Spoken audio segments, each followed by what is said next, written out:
even that prophetic word we had, and when Pastor gave the interpretation, he said that the Lord raises up his standard. And I'm not sure that so many of us understand what a standard is. So I'm going to explain that to you.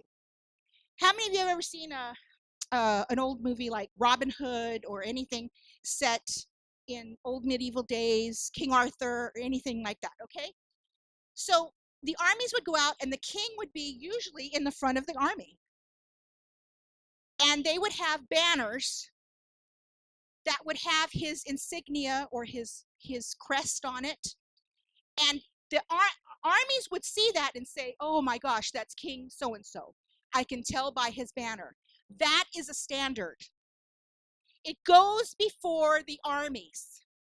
Okay? So when the prophetic word comes forth that God raises his standard and he's going to go before, what the enemy sees then is the standard which says, uh-oh, it's got God's insignia on it. They're in his army and he's in charge. Because in the old days, they would send the kings out first. As a matter of fact, that was King David's problem. When he fell with Bathsheba, it said in the days when the kings went out to fight and he stayed home. Well, we all know what happened with that. So. Nowadays, the generals stay behind. They send the grunt people to the front, right? But in the old days, they didn't. The kings would go first. And I'm going to tell you that's what the Lord does with us. He goes before us, and he lifts us his standard so the enemy can see full and clear who he's dealing with.